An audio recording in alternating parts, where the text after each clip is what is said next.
پس از تقریباً 2 ماه سوختار در کارخانه پخته‌تازه‌کنی مظفر کمپانی، پخته‌کاران و دهقانان میگن نمیتوانند مبلغ‌هایشان را بازپس بگیرند.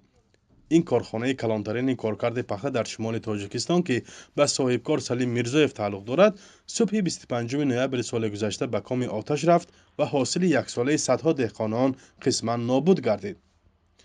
آدینه محمد سفرов رهبر خواجگی دهقانی سفر رازق به این کارخانه 21 تانه پخته کارکرد شده سپاریده و با در نظر داشت مبلغ پیش پرداخت شده توانست همگی از 4.1 حصه زیانش را بگیرد.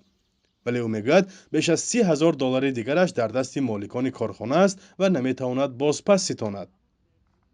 روز همه رئیس زواد در حضور رئیس حکومت نماینده رئیس ولایت هم بود.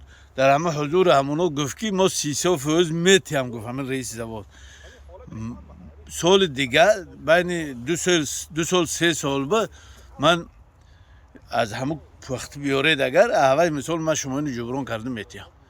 به گفته دهقانان تنها همین سال حدود 300 نفر پخته‌کاران به کارخانه پخته سپاریده و وضع همه‌شان یک خیله است. تاج‌الدین اسام‌الدین زاده رهبر خواجگی دهقانی حیدربگ نیز 3 تانه پخته کارکرد شده سپرده و ادعا دارد که باید کارخانه حدود 60,000 سامانی پرداخت کند. در بانک اسقاط مبلغ گرفته بودیم. وقتی که پخته سوخت گفتیمش توقعات کن تا آینده را که پخبینه میگو چی میشد. گفت من گپا ضروری هم دارم مبلغی من بیارته. من مبلغش رفته گاو فروخته علاج کرد بردم مبلغش دادم. یک آخر وقتی که ما پخته را سپاریم اونجا مبلغ نشد ما چخیل کار میکنیم در این زمین. فتح‌الله عبدالله‌زاده رهبر خواجگی دهقانی عالیه هم 8 تانه پخته کارکرد شده داده است و باید 14,000 دلار بگیرد. من همین زمین رو خریدم سالونه همین جیرو 15,000 سامانم ده رسخات کردم پختش هم گرفتم بردم سپاریدم تمام. اگه پول زمین رو با گاو میفروشم داد. امسال چیکار میکنید؟ امسال انکه با بانک نشد پول میگیریم با کار میکنیم نمیتونم میگم. مالکان کارخانه از زمان سوختار در مورد تقدیر مبلغ‌های دهقانان با روزنامه‌نگاران صحبت نکردند.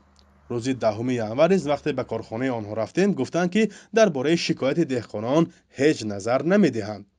مقامات انتظامی ناحیه مصرع قبلا گفته بود که این کارخانه را قصداً آتش زدند و نسبت به این حادثه پرونده جنایتی باز شده ولی هنوز کسی با گمان آتش زدن کارخانه بازداشت نشده است.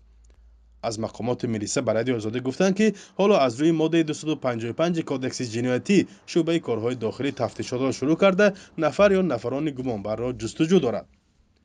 نفرانی که طبق این بند ماده گناهکار میشوند قانونگذاری کشور به آنها از 21 تا 54,000 سامانه جریمه و یا از 2 تا 5 سال زندان را پیش بینی کرده است. به گفته مسئولان اداره سوختار خاموشکنی ناحیه زیان کارخانه همگی 46 میلیون سامانی حساب گردیده ولی به آتش خاموشکنان میسر گردید که 1500 تای پخته را از سوختن امین دارند. یک تای پخته تا 200 کیلو وزن دارد. مساحت سوختار 450 متر مربع بود. قبلا یک مسئول حکومت محلی به رادیو آزادی گفت که بیش از 1000 تانه پخته سوخته است ولی سردار اداره سوختار خاموشکنی میگوید 700 تانه پخته نابود شد و 400 تانه دیگر را از علنگه آتش بیرون کشیدند.